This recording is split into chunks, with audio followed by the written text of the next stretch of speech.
Olá, minhas amigas e meus amigos, tudo bem com vocês? Eu sou Gustavo do CGE Consultoria e Estudos Jurídicos e hoje, pessoal, eu estou aqui de volta para dar continuidade a essa série de vídeos do direito do trabalho no século XXI. É isso aí, pessoal, o mundo do direito está se modernizando, seguindo as tendências da sociedade.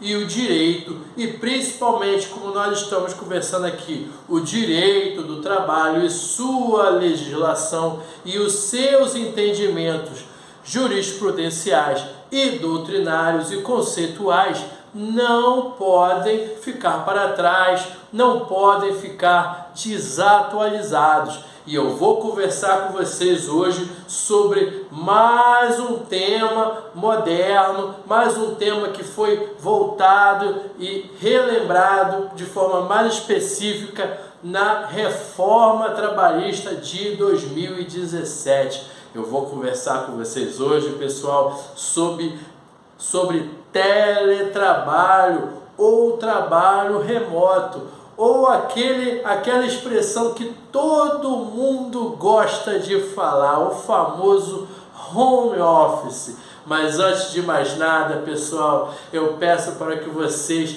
acionem o sino de notificação se você ainda não acionou, se você não é inscrito, se inscreva.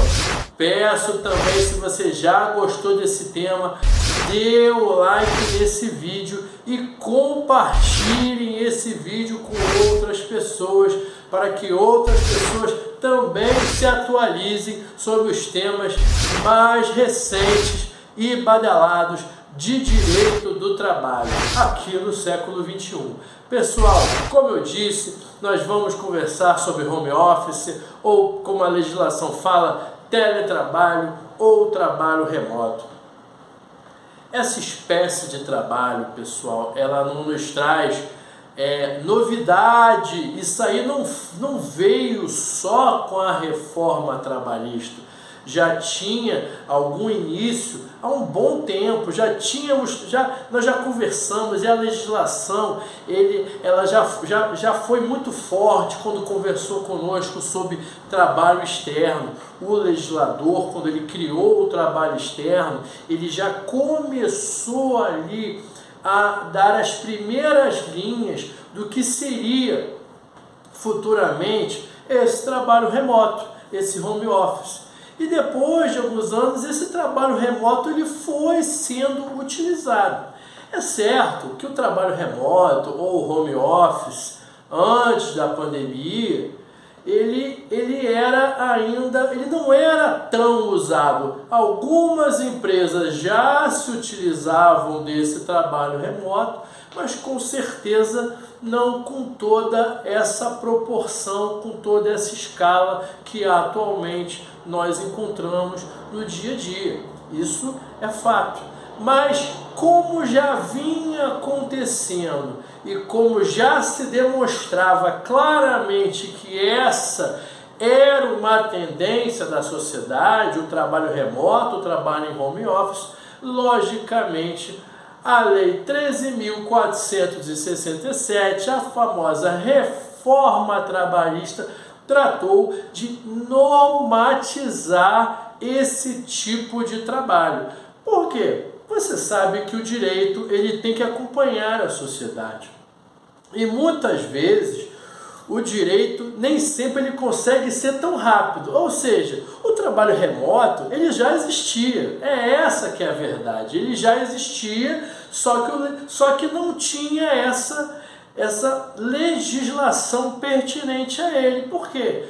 Como eu já conversei aqui com vocês, a CLT, pessoal, era de 1943 e já há muito tempo precisava ter uma repaginada. É essa que era a verdade. O TST e os tribunais, eles foram moldando os seus entendimentos jurisprudenciais para tentar trazer para os dias de hoje aquela legislação que já era antiga, em alguns pontos até ultrapassada. Mas isso com certeza não era suficiente. E pela quantidade de normas que já estavam ultrapassadas ou que não tinham nem previsão legal de determinados assuntos, foi por isso que veio a reforma trabalhista, colocando uma legislação, assuntos que já existiam, mas não tinham na norma jurídica, colocou assuntos novos, fez algumas alterações, a reforma também se adequou à atualidade. E dizendo que a lei se adequou à atualidade, foi por isso que o legislador, no artigo 75, ele já foi trazendo, 75A e seguintes, ele já foi trazendo normatizando essa novidade para a lei, mas para a prática do dia a dia já existia. Então, você precisa entender o seguinte: quando você for estudar sobre teletrabalho ou trabalho remoto, a primeira coisa que você vai fazer é o seguinte: você vai lá no artigo 6º da CLT e ele já vai nos informar o seguinte: o teletrabalho ou trabalho remoto, ele não se distingue, ele informa o seguinte: não há distinção do trabalho realizado nas dependências do empregador daquele realizado fora das dependências do empregador ou na residência do empregado. O artigo 6º ele já abre as portas ali para você perceber que não tem nenhuma distinção daquele trabalhador que está lá na empresa ou lá na filial da empresa e aquele trabalhador que está na sua casa realizando a atividade para aquele empregador. Esse é o primeiro ponto que o legislador ele já coloca. E como eu tenho conversado bastante com vocês aqui, eu particularmente, quando eu vou aqui das nossas aulas de Direito do Trabalho e Processo do Trabalho, eu gosto de ir devagar, porque eu não sei até que ponto vocês conhecem. Tem pessoas da nossa audiência aqui que já estão numa parte ou numa fase mais avançada de conhecimento de Direito e Processo do Trabalho. Tem outros que ainda estão começando. Outros já estão acostumados com a prática trabalhista, outros ainda só conhecem a teoria. Então eu preciso explicar para vocês de forma gradual. E eu gosto desse artigo 6º porque ele é um exemplo de como você ensinar de forma gradual. Esse artigo 6º ele já abre a sua mente para você perceber que empregado é todo aquele que está trabalhando a serviço da empresa. Você já pode fazer aquela lida, né, do artigo 2º e do artigo 3º. Artigo 2º e artigo 3º você tem que ler sempre, para começo de conversa. Depois, aproveita, dá uma lida no artigo 4º, né, para você entender o que é a disposição do empregador. E depois você vai para o artigo 6º. É isso aí. Você já leu o artigo 2º e o artigo 3º, que fala de empregado e empregador. O artigo 4º, ele fala de você à disposição da empresa. E quando você for ler o artigo 6º, você já colocou muita coisa na cabeça.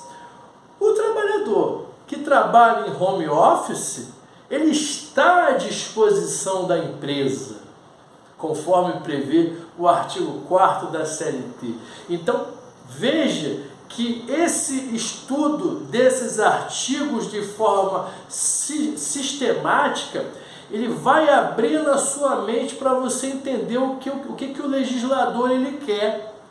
Eu, como já dizia antigamente, né, se não me engano, quem falava isso era Hans Kelsen, o espírito da lei. O espírito da lei que você precisa entender a lógica do legislador e qual era o objetivo que o legislador queria alcançar ali. Então, veja que o artigo 6º ele já mostra para você que para ser empregado não precisa lá estar dentro da empresa ou dentro do escritório. Ele já falou que o trabalho de quem trabalha fora e de quem trabalha dentro é o mesmo, tem os mesmos direitos e obrigações. E isso já era, diga-se de passagem, há muito tempo, desde o trabalho externo. Há muito tempo tem empregados que realizam atividade externa, como vendedor pracista, por exemplo, como motorista. O motorista, ele já tinha a sua forma de ser fiscalizado. Quando eu trabalhava há 7 anos atrás numa empresa de varejo, os motoristas, quando chegavam lá em Volta Redonda, eles acionavam um sistema no caminhão deles que já demonstrava que eles já tinham entregue as mercadorias naquela loja lá de Volta Redonda. Então ele encerrava aquele expediente dele ali, 6h30 da tarde ou 8 da noite, até para percepção de horas extras ou não. Era isso que acontecia, sob pena de sofrer alguma penalidade, ou de não receber o pagamento das horas extras ali, ou de descumprimento de alguma determinação da empresa. Isso era uma determinação da empresa. Então já havia essa espécie de controle. Então o artigo 6º ele já mostra aqui essa possibilidade. Aí, saindo do artigo 6º, nós vamos falar sobre o home office, sobre o trabalho remoto propriamente dito. Aí para onde você vai? Você vai andar mais um pouco na CLT e vai no artigo 75A. É o início do capítulo, mas para falar a verdade, vai começar para valer no artigo 75B. E é ali que você vai ler, no artigo 75B, o que fala sobre trabalho remoto. Tem muitas informações ali que você precisa entender. E o que você vai fazer? Você vai, quando você estudar sobre trabalho remoto, você vai aliar o artigo 6º da CLT, que eu conversei com vocês, e os artigos 75B seguintes. Porque, por exemplo, é lá no artigo 6 que ele vai falar lá no parágrafo único, por exemplo, que os meios de controle e supervisão jurídica do empregado, eles podem ser realizados por todos os meios tecnológicos, aplicativos, por exemplo, por e-mail. Existe empresa que tem plataforma específica, alguma outra empresa pode usar, por exemplo, um WhatsApp. Eu já entrei com a ação onde o autor me informava que a empresa realizava o controle de ponto e as determinações em uma determinada plataforma. Alguns anos atrás, eu trabalhei numa empresa concessionária de serviço público, que os funcionários, tanto os internos quanto os externos, eles batiam o ponto via orelhão. Era engraçado isso. Eu cheguei a fazer isso. Eu chegava lá e eu colocava o número da minha inscrição. Veja como existem várias opções de controle de ponto, de supervisão. Eu dei um exemplo aqui, no meu caso eu trabalhava internamente, mas no nosso estudo aqui, nós vamos conversar sobre teletrabalho. E você já percebe que existem, por que eu dei esse exemplo e falei isso? Para você perceber que mesmo você trabalhando de forma remota na sua casa, tem várias possibilidades que o empregador possa se utilizar para realizar a supervisão e o controle da sua atividade e da sua entrada e saída do trabalho. Ou melhor, não é nem entrada e saída porque você está remoto. Talvez seja melhor uma outra expressão. Início e término do trabalho. Por exemplo, você pode iniciar o seu trabalho, você entra da sua casa, você entra no seu computador, o seu computador de repente já tem um aplicativo, um programa instalado, ligado à empresa, que quando você iniciar as suas atividades, já começa ali aquele horário. Quando você terminar as suas atividades na sua casa, você pode, por exemplo, marcar o horário de término das suas atividades. Aí cada empresa e cada programa vai verificar qual é a melhor forma, qual é o melhor aplicativo, qual é a melhor plataforma, qual é o melhor programa para o controle dos funcionários. Tinha uma empresa, em duas empresas que eu trabalhei, eu tinha acesso ao TeamViewer. O que era o TeamViewer? Não é nem ligado a controle, mas isso também serve de controle. Eu, da minha casa, através do TeamViewer, conseguia acessar o computador da empresa ou o computador do escritório. E tem outros programas que realizam isso, tá? Tem outros programas que realizam isso. Talvez o TeamViewer seja um dos mais conhecidos nas empresas. Então, olha como desde muito tempo já se utiliza todas essas possibilidades. E antes da pandemia. Na época da pandemia eu usava o TeamViewer. Antes da pandemia, nesse escritório que eu trabalhava, eu não me lembro se era o próprio TeamViewer, mas era mais ou menos o mesmo estilo. E eu já utilizava em 2018, quando a gente nem sonhava em pandemia. Para você ver. Só precisava de uma autorização. Então perceba que o artigo 6º, quando você for estudar, com todas essas possibilidades que ele nos oferece, ele será estudado e aplicado de forma sistemática com o artigo 75b seguinte.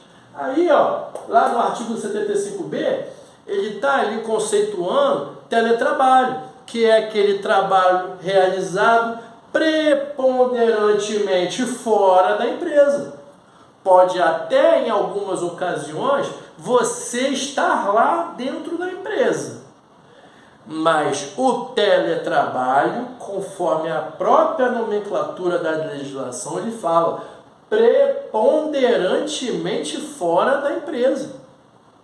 Além disso, tem que ter o uso e a aplicação da tecnologia da informação. Você está lá trabalhando na sua CPU, você está lá trabalhando com o seu computador. Como eu disse para vocês, eu acessava o computador da minha empresa, lá de casa, acessando graças ao TeamViewer, um programa de tecnologia da informação. E no outro escritório é a mesma coisa, do meu computador, o TeamViewer, ou qualquer outro programa que fosse. O objetivo era o mesmo. Além disso, olha só, não pode fazer as coisas de qualquer maneira. O teletrabalho ou o trabalho remoto, ele tem que estar previsto em contrato. Tem que haver previsão contratual de forma expressa, ainda que a legislação permita a sua alteração. O empregador, a empresa, ela pode alterar. Antes que alguém me pergunte, para falar a verdade, pessoal, muita gente prefere até trabalhar de home office. Não é o meu caso. Eu prefiro trabalhar de forma externa, eu prefiro trabalhar no meu escritório. Mas cada um tem uma preferência, está tudo bem. Mas o trabalho em home office certamente tem as suas vantagens. E tem muitas pessoas que preferem trabalhar em home office. Tudo certo. Mas se a sua empresa chegar amanhã para você e falar o seguinte, olha só, a partir de maio, ou a partir de março, ou a partir do próximo mês que seja, você sairá do home office para o trabalho presencial. A empresa pode fazer isso? A lei está dizendo que sim.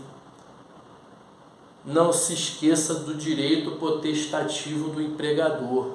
Ele paga, ele manda.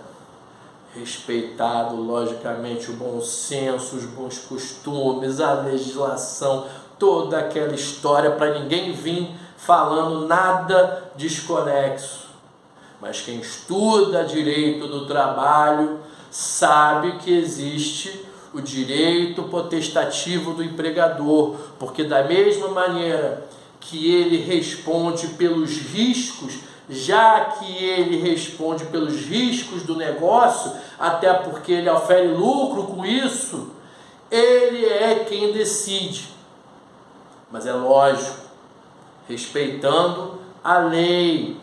Se ele respeitar a lei, ele vai poder fazer isso. E é lógico, tem que ter um período de transição. A lei também fala desse período de transição. Então tem que estar atento a isso. Mas realmente você tem que saber que ele pode alterar. Outra coisa, o equipamento de tecnologia da informação ou outro tipo de equipamento, por exemplo, na época da pandemia, muitas empresas entregaram a seus funcionários cadeiras ergométricas, cadeiras próprias para que o trabalhador realizasse a sua atividade de forma saudável. Porque, a princípio, o empregado não é obrigado a ter computador, o empregado ele não é obrigado a ter equipamento, ele não é obrigado a ter mesa, a ter cadeira, ele não é obrigado a isso. Alguns têm, outros não têm. Essa que é a verdade. Então, quando a empresa não quer que o funcionário trabalhe de forma interna, e quer que ele trabalhe de home office, tem que oferecer todo o equipamento para ele, todas as possibilidades para ele trabalhar.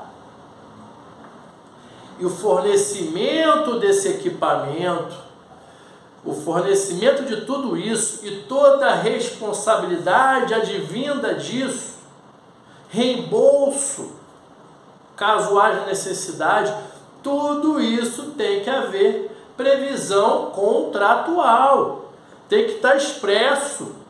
Tem que estar expresso ali de forma clara que a empresa vai fornecer o equipamento, que caso o funcionário compre o equipamento, esse valor ele será reembolsado pela empresa. Tem que estar tudo escrito. Previsão contratual. Você sabe muito bem que funciona dessa forma. Se não há previsão contratual, nenhuma das partes poderá reclamar. Tudo bem, pessoal? Eu espero que vocês tenham gostado desse tema, espero que vocês tenham gostado desse vídeo. Peço que vocês dêem um like, compartilhem esse vídeo e eu desejo a vocês um grande abraço e até a próxima.